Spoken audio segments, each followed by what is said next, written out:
کہ کسی شخص کی کمزوری میں اسے اٹھانا، گرتے ہوئے کو سنبھالنا، پھسلنے والے کو سہارا دینا، بکھرنے والے کو بکھرنے سے بچا لینا، ٹوٹنے والے کو ٹوٹنے سے بچا لینا، پریشان ہو جانے والے کو سمیٹ لینا۔ ایک تاجر تھا حضور کے زمانہ نور میں، وہ پھلوں کی تجارت کرتا تھا، مشکات شریف میں موجود ہے۔ کسی وجہ سے اسے نقصان ہو گیا۔ تو انسان جب تجارتیں کرتا ہے، زندگی گزارتا ہے، تو جہاں اسے نفع ملتے ہیں وہاں کہیں کہیں اسے خسارے بھی ملتے ہیں۔ تو الگ بات ہے کہ ہم صرف نفعوں کے قائل ہوتے ہیں، خساروں کے قائل ہی نہیں ہوتے۔ وہ تاجر تھے، پھلوں کے تاجر تھے، بڑی اچھی تجارت کرتے تھے، کسی وجہ سے نقصان ہو گیا۔ اب وہ حضور کی بارگاہ میں آئے۔ ہمارے ہاں یہ ہوتا ہے کہ لوگ کہتے ہیں میرا کیا لینا دینا، بلکہ اگر کوئی بندہ اس طرح کا مسئلہ حل بھی کرا رہا ہو تو کہنے حضرت صاحب تو آڈا نہیں ہے کام۔ اس تاجر نے اس بارگاہ میں آ کے کہا جہاں جو آ جاتا ہے ہمیشہ بامراد ہی جایا کرتا ہے۔ یا رسول اللہ صلی اللہ تعالی علیہ وسلم، میں پریشان ہو گیا ہوں۔ اور پہلے جب آدمی مالدار ہوتا ہے تو دائیں بائیں رش بھی ہوتا ہے، اور جب اس طرح کے حالات ہو جائیں تو وہ جو بڑے قریبی ہوتے ہیں وہ بھی کئی دفعہ ساتھ چھوڑ جاتے ہیں۔ ساری عمر ہی آٹا گد ہے تے لکھاں کیتے پیڑے، اب وقت آیا ہی تے محمد بخشا کوئی نہیں ہوں بیٹھا نیڑے۔ لوگ نکل جاتے ہیں، کمزور پڑ گیا بندہ بیچارہ۔ حضور کی بارگاہ میں عرض گزار ہوا، یا رسول اللہ تکلیف میں ہوں۔ تاجر تھا، پھلوں کی تجارت کرتا تھا اور مشکات میں موجود۔ نبی پاک علیہ السلام نے دعا بھی فرمائی، کرم نوازی فرمائی، رحمت بھی فرمائی، عطائیں بھی فرمائی، لیکن حضور نے نہ صحابہ سے فرمایا سارے مل کے اپنے بھائی کی مدد کرو۔ تھوڑے پیسے کسی نے دیے، تھوڑے کسی نے دیے، تھوڑے کسی نے دیے، مل کے۔ اور ایسے لوگوں سے جو لوگ بڑے اس کام کے لیے ہر وقت ذہنی طور پر تیار رہتے تھے، ان لوگوں سے کہا اس کے ساتھ چلو، لیکن اس کا قرضہ ابھی بھی جتنا چڑھ گیا تھا اتنے پیسے جمع نہیں ہوئے تھے۔ اللہ کرے میں آپ کو سمجھاؤں، یہ بھی اخلاقی بلندی والا کام ہے۔ اللہ کے پیارے رسول صلی اللہ تعالی علیہ وسلم نے فرمایا اپنے بھائی کی مدد کرو۔ لوگوں نے مدد کی، لیکن اس حد تک اس کے پاس پیسے نہ ہوئے جتنا اس کا قرضہ تھا۔ اب حضور نے ان لوگوں کو بلایا جن کے اس نے پیسے دینے تھے، اور پیسے دینے والوں سے کہا کہ اس کے پاس اتنے ہیں، اتنے لے لو، اور چلو تم بھی کچھ نیکی کرو، کچھ لے لو کچھ چھوڑ دو۔ یہ کون کرا رہا ہے؟ رحمت للعالمین نبی۔ اور ہمارا جب کوئی بندہ اس طرح الجھ جاتا ہے پھر تو وہ ساڑھا لگ دے ہی کچھ نہیں نا۔ اتنے دنوں تک نہ رشتہ داری ہوتی ہے، نہ دوستی ہوتی ہے، نہ تعلق۔ وہ تیری آنکھ ہو یا سنگ ملامت کی چبھن، کون پہنچا ہے میرے درد کی گہرائی تک۔ دور شہرت میں تو یاروں نے کیا یاد بہت، پر ساتھ آیا نہ کوئی کوچے رسوائی تک۔ جب حالات خراب ہوتے ہیں تو سب سے پہلا کام یہ ہوتا ہے میرا تعلق کوئی نہیں، اور جب ٹھیک ہوتے ہیں تو پھر بڑی لمبی رشتہ داری نکلتی ہے، ہو کہتے ہیں وہ بڑی دور کے میرے قریبی تعلقات ہیں، بڑا دور کا رشتہ ہے اور میرا بڑا قریبی لین دین ہے۔ تو بڑی عمدگی سے لوگ بڑی دور شہرت میں تو یاروں نے کیا یاد بہت، پر ساتھ آیا نہ کوئی کوچے رسوائی تک۔ جو عرض کرنے جا رہا ہوں اس پر آپ نے زیادہ غور کرنی ہے کہ اگر کوئی آدمی گر رہا ہو تو گرتی دیوار کو دھکا نہیں دینا، اسے سنبھالنا ہے۔ اس شخص کو وہ یار حالات ہو جاتے ہیں اوپر نیچے، انسان کمزور پڑ جاتے ہیں۔ راہ چلتے چلتے کئی دفعہ گاڑی کا صرف پیٹرول ہی ختم نہیں ہوتا، جو مفت میں پانی ملتا ہے کئی جگہوں پہ وہ بھی ختم ہو جاتا ہے، اور قریب قریب اس کی بھی کوئی شناخت نہیں ہوتی۔ کئی دفعہ صرف اور صرف پیٹرول کا مسئلہ نہیں ہوتا، وہ جو 20 روپے میں ہوا ٹائر میں بھری جاتی ہے کئی جگہوں پہ وہ بھی نہیں ملتی۔ تو تسلی کے لیے اخلاقی رویہ یہ ہونا چاہیے کہ اگر کوئی بندہ کہیں کمزور پڑ رہا ہے، گر رہا ہے، تو اس کی اس کمزوری پر اسے تھاما جائے، اس کی حوصلہ افزائی کی جائے، تسلی دی جائے۔ لیکن ہمارا یہ ماحول نہیں ہوتا۔ میں اکثر کہتا ہوں دوستوں سے کہ جو آدمی اپنے گھر کی تیسری منزل شروع کرتا ہے نا، تیسرا لینٹر ڈالتا ہے، اسے سارے جا کے بھائیا کو کم ہویا تو دسی، بھائی ہونے کیوں دسنا ہے، مالدار آدمی تیسرا لینٹر ڈال رہا ہے، لیکن وہ بیچارہ غریب آدمی جو بالے ڈال رہا ہے اور لکڑی کی چھت ڈال رہا ہے، وہ اگر کسی سے جا کے کہتا ہے نا تھوڑی امداد کرا دے میرا کام رک گیا ہے، تو کہتے ہیں آپ نے پہلے بتانا تھا، اب تو نہیں نا، مطلب وہ تو بڑی پرانی بات تھی، وہ تو میں نے بانٹ دیا، رمضان میں بڑا کر دیا، فلانی جگہ بڑا یہ لہجہ درست، یہ اخلاقی رویہ نہیں۔ درد دل اور چیز کا نام ہے، خیر خائی اور چیز کا نام ہے۔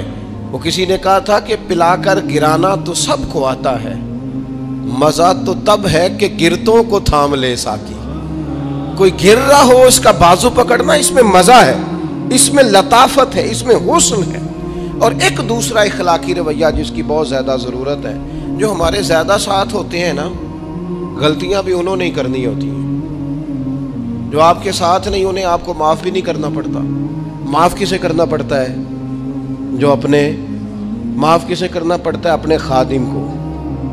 اگر آپ آفیسر ہیں تو اپنے ملازم کو۔ معاف کسے کرنا پڑتا ہے؟ اپنے بہن بھائیوں کو، رشتہ داروں کو، اہل خانہ کو۔ معاف کسے کرنا پڑتا ہے؟ اپنے شاگردوں کو، ارادت مندوں کو، دوست احباب کو، اپنوں کو معاف کرنا ہوتا ہے۔ کسی کے ساتھ آپ کا کئی دفعہ دوست آ جاتے ہیں، میں عمرے پہ جا رہا ہوں، کوئی غلطی ہوئی تو معاف کر دینا، تو میں کہتا ہوں مجھ سے آپ کیا معافی مانگیں گے، آپ ادب سے مل کے چلے جاتے ہیں۔ جن کے ساتھ آپ کا اٹھنا بیٹھنا ہے ان سے معافی مانگیں۔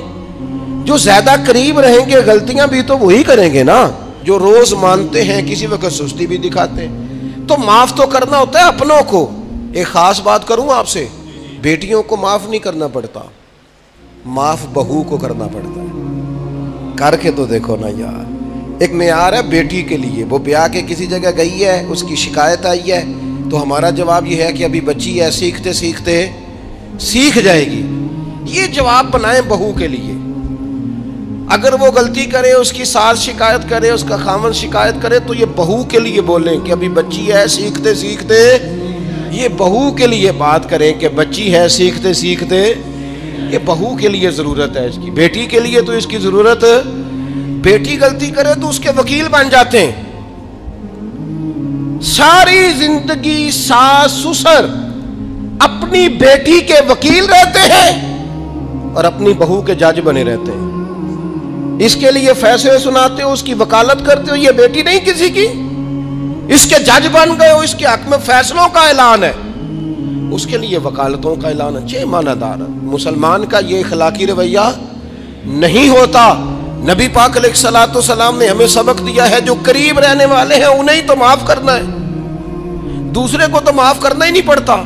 اپنوں کو ہی تو معافی کی ضرورت ہوتی ہے، چونکہ اپنوں نے ساتھ رہنا ہے۔ حضرت انس بن مالک رضی اللہ تعالیٰ عنہ یہ بڑے خوش نصیب خوش بخت انسان ہیں۔ کہتے میری اماں خود مجھے حضور کی بارگاہ میں چھوڑ گئی تھی کہ یا رسول اللہ یہ آپ کی خدمت کرے گا۔ کہتے میں نے 10 سال حضور کی نوکری کی ہے، نبی پاک نے کبھی اوف بھی نہیں کہا۔ بلکہ بخاری مسلم میں ایک انوکھی بات موجود ہے، فرماتے ہیں مجھے ایک دن حضور نے فرمایا جا یہ کام کر کے آ۔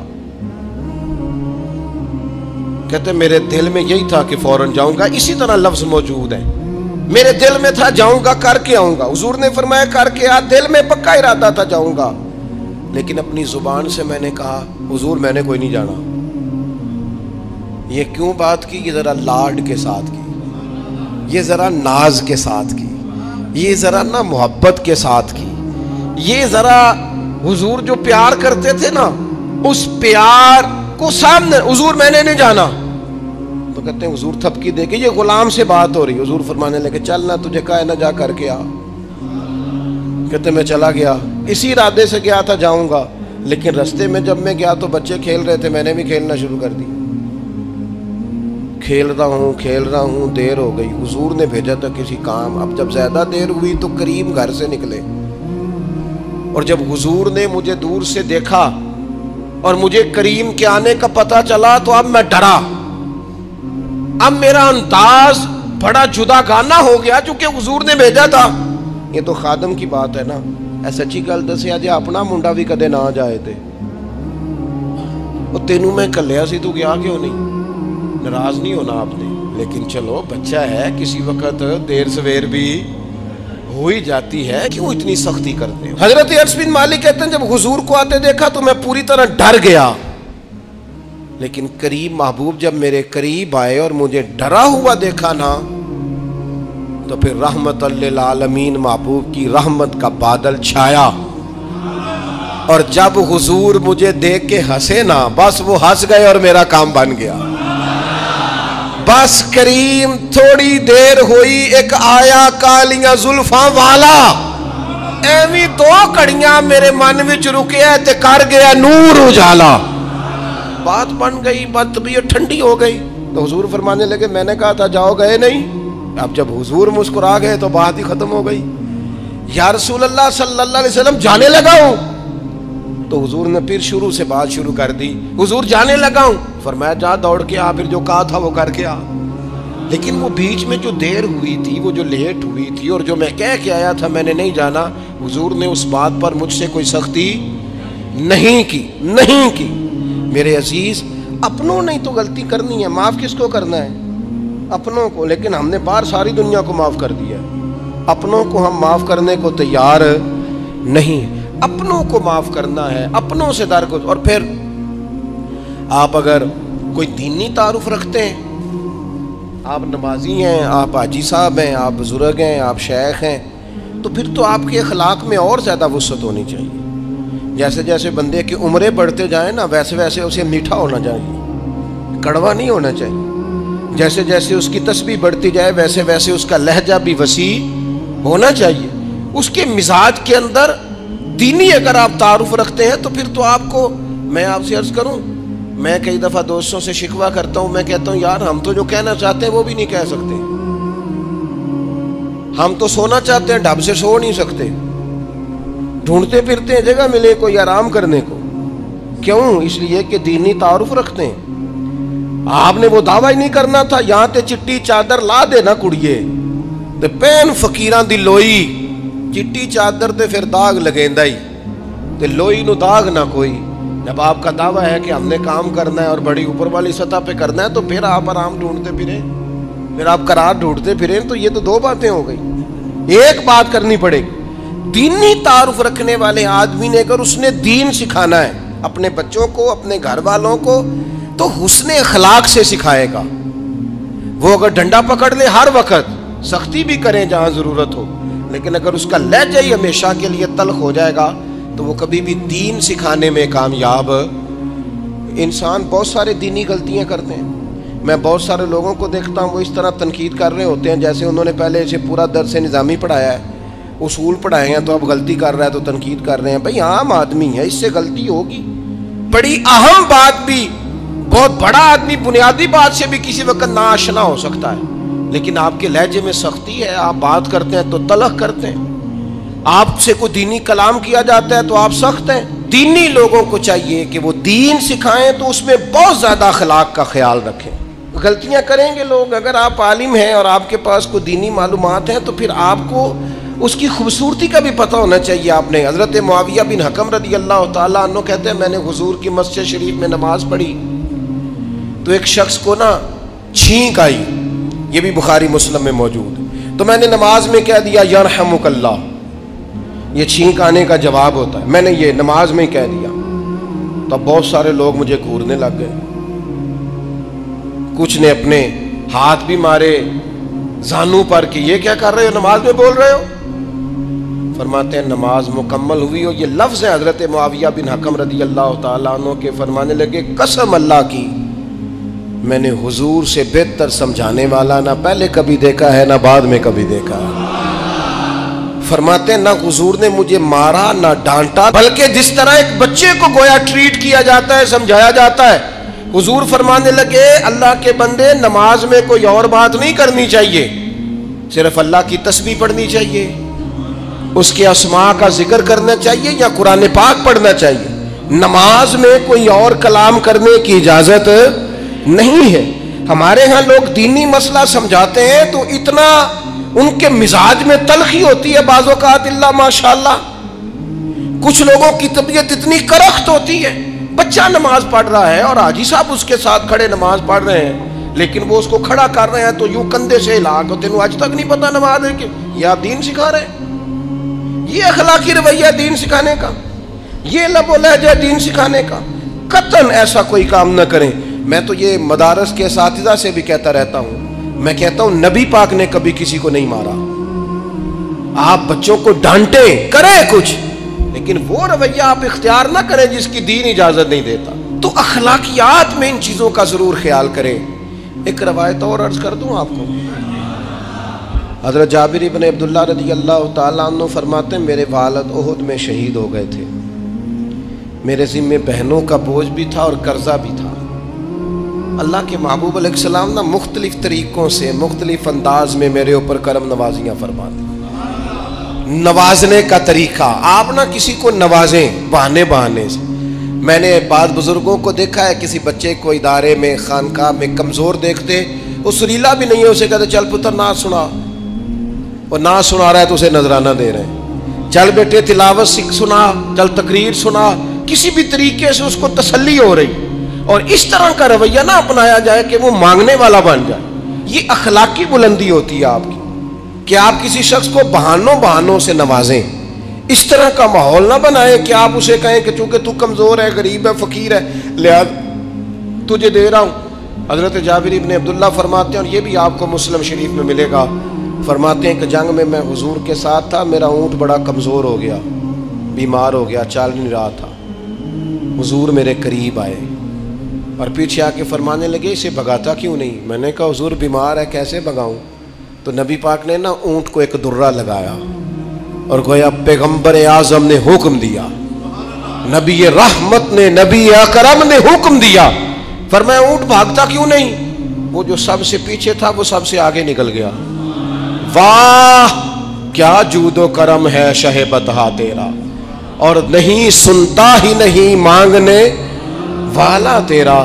سرکار نے حکم دیا, وہ اونٹ سب سے آگے نکل گیا. اب حضور گھوڑا دوڑا کے آگے آئے اور فرمانے لگے جابر یہ اونٹ میرے ہاتھ پیش نہیں دیتا. وہ بیمار تھا, حضور کے حکم سے بھاگا ہے, فرمایا بیچ نہیں دیتا. کہا نہیں یا رسول اللہ آپ ایسے ہی رکھ لیں. فرمایا نہیں میں پیسے دوں گا. یا رسول اللہ آپ کا یہ ہے. فرمایا نہیں آپ قیمت بتائیں. حضور ٹھیک ہے اتنے کا اونٹ ہے, میں مدینہ طیبہ جا کے آپ کی خدمت میں پیش کر دوں گا. حضرت جابر ابن عبداللہ فرماتے ہیں حضور نے مجھ سے اونٹ خریدا. مدینہ طیبہ پہنچ کر نبی پاک صلی اللہ تعالی علیہ وسلم نے سیدنا بلال حبشی سے فرمایا جابر کو اونٹ کی قیمت بھی دے دو اور کچھ پیسے زیادہ بھی دے دو. فرماتے ہیں مجھے اونٹ کی قیمت بھی مل گئی, کچھ پیسے زیادہ بھی مل گئے. اور جب میں حضور کی بارگاہ میں حاضر ہوا اونٹ پیش کر کے اور قیمت لے کے جانے لگا تو حضور فرمانے لگے جابر جانا نہیں, قیمت بھی تیری ہے, اونٹ بھی تیرا ہے. نبی پاک نے وہ اونٹ بھی تحفے میں مجھے واپس دے دیا.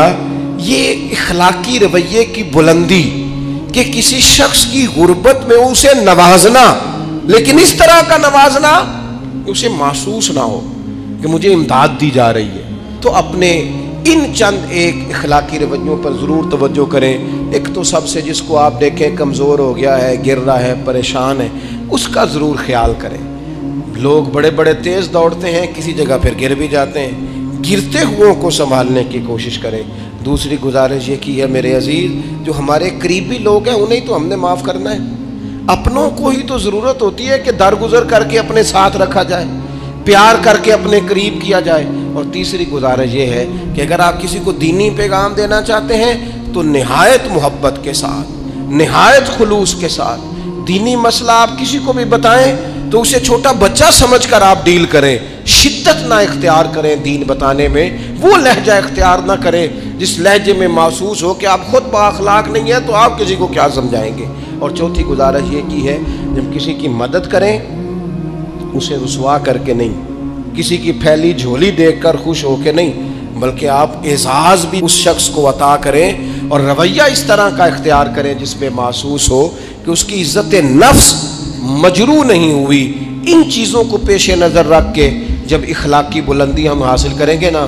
ایک میں اور بات بڑی ضروری آپ کی خدمت میں عرض کروں, جو آدمی بھی اپنے آپ کو بڑا سمجھتا ہے, وہ مالی طور پہ بڑا ہے, علمی طور پر بڑا ہے, عہدے کے طور پہ بڑا ہے, قبیلے کے طور پہ بڑا ہے, خاندان میں بڑا ہے, وہ کسی بھی مقام پر کسی بھی انداز میں بڑا ہے, اللہ نے فضل کیا وہ بڑا ہو گیا, اسے سمجھ آ گئی ہے کہ کچھ لوگ میری بات سنتے ہیں, میرا فیصلہ مانتے ہیں, تو وہ اچھی طرح سمجھ لے کہ اگر وہ اللہ کے فضل سے اسے کوئی موقع مل گیا بڑا ہونے کا تو وہ اپنے اخلاق کو بڑا کرے، پھر اپنے کردار کو بڑا کرے، پھر اپنے حوصلے کو، ظرف کو اور اپنے ذہن کو بڑا کرے، اس لیے کہ آپ اپنے کردار کی اور حوصلے کی بنیاد پر بڑے بنیں گے۔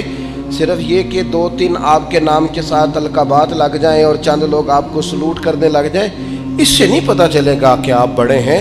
کردار و عمل سے خوشبو آئے گی تو پتہ چلے گا آپ کتنے بڑے ہیں۔ اللہ تعالی ہمیں سمجھنے کی توفیق عطا فرمائے۔